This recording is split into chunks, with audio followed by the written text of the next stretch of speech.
अच्छा यहाँ पर देखो, यहाँ पर बच्चों को कन्फ्यूजन आ सकता है अगर हम लोग तरीके से ना करें तो।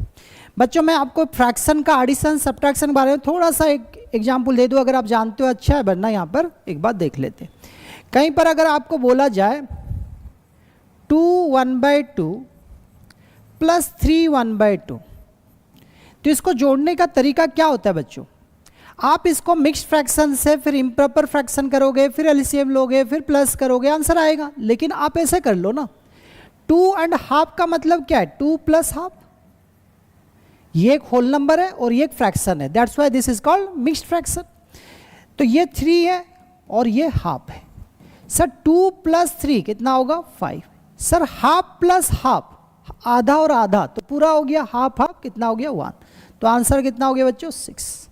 तो ये सब तरीके से आप इसको संभाल सकते हो। जैसे मैं डायरेक्ट भी करता, सर 2 + 3 कितना होता? 5 होता। सर ½ + ½ कितना होता? 1 होता। आंसर कितना होता? 6। अच्छा बच्चों, लेकिन यहाँ पर अगर मैं ऐसा एग्जाम्पल लूँ 2 1/2 प्लस 3 1/3, ऐसा अगर होता तो मैं कैसे चेक करता? यहाँ पर भी वही तरीका, 2 + 3 कितना होगा बच्चों? 5। अभी ना ½ के साथ 1/3 को मैं प्लस करने वाला हूँ, कैसे करूँगा? ना क्रॉस मल्टीप्लाई, यहाँ पर 3, यहाँ पर मल्टीप्लाई करेंगे 2, तो जोड़ दो कितना होगा? 5। नीचे इनका प्रोडक्ट कितना हो गया बच्चों? 6। तो आंसर कितना होगा? 5 होल 5/6, 5 कंप्लीट 5/6। तो ये आपका सही आंसर है। तो देखो, दो मिक्स्ड फ्रैक्शन को मैंने जोड़ दिया और आंसर बताया। ठीक है, कोई भी फ्रैक्शन को आप जब जोड़ रहे हो ना बच्चों, आप ऐसे कर लो, पहले इनको मल्टीप्लाई कर लो, कितना हो गया? 3, फिर इनको मल्टीप्लाई कर लो, ये हो गया 2, और प्लस है तो प्लस, माइनस है तो माइनस होगा, और नीचे इसी डिनोमिनेटर दोनों को मल्टीप्लाई कर लो, तो कितना हो गया आंसर? 5/6। और ये प्लस में नहीं, ये माइनस में भी काम आएगा। देखो 1/4 माइनस 2/17। अच्छा देखो, ये कितना हो गया? 17। ये कितना हो गया? 8। 17 - 8 कितना होगा बच्चों? 9। और नीचे इनका प्रोडक्ट कितना हो गया? 68। आ रहा समझ में?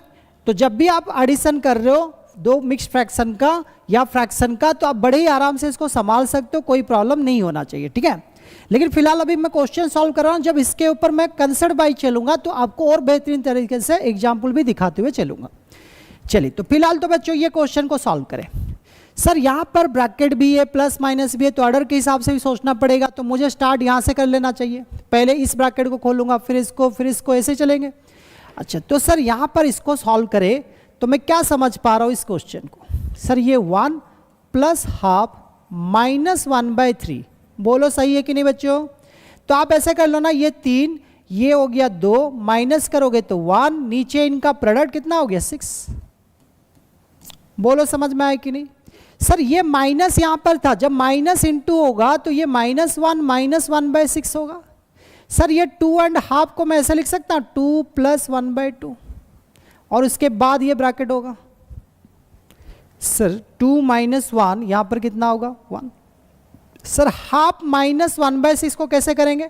आप बोलोगे सर ये 6 हो गया, ये 2 हो गया, डिफरेंस 4, ये 12, तो मतलब +1/3। 4/12 मतलब क्या हो गया बच्चों? 1/3। कैसे किया? इन दोनों को मैं माइनस करवा रहा हूँ, ये हो गया 6, ये हो गया 2, तो डिफरेंस हो गया 4, और इनका प्रोडक्ट हो गया 12। 4/12 इज इक्विवेलेंट टू 1/3। सही है ना? तो मैंने लिखा। तो हम लोग कहाँ तक सॉल्व कर लिए बच्चों? यहाँ तक।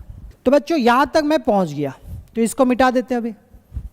तो अभी हम लोग इसको लेंगे 1 - 3/4 प्लस ये था, और ये ब्रैकेट क्लोज था। ठीक है सर, मैं इसको अगर थोड़ा सा सिंप्लीफाई करके लिखूं, क्या मैं इसको ऐसे लिख सकता हूँ? ये हो गया 2, 1 + 1 2, और ये बचा मेरे पास प्लस का 1/3 और माइनस का 3/4, यही बचा मेरे पास। सही है ना?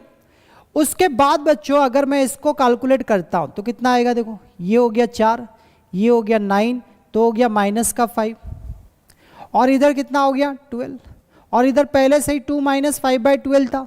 तो मैं जब यहाँ तक सॉल्व कर लिया तो ये वैल्यू आ रहा है मेरे पास, तो मैंने लिखा 2 - 5/12।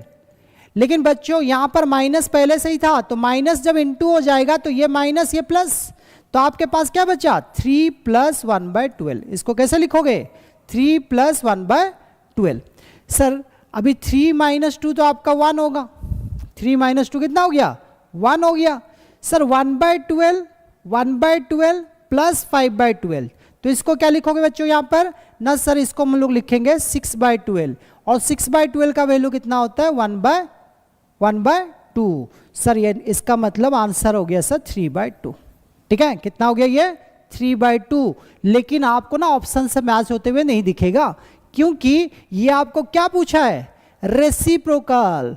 जो भी आपका आंसर निकला उसका रेसिप्रोकल बताना है, यानी कि आपका 3/2 का रेसिप्रोकल क्या होगा बच्चों ना 1/3/2 यानी कि 2/3। और जितने बच्चे ऑप्शन ए बता रहे थे उनका ही करेक्ट हुआ।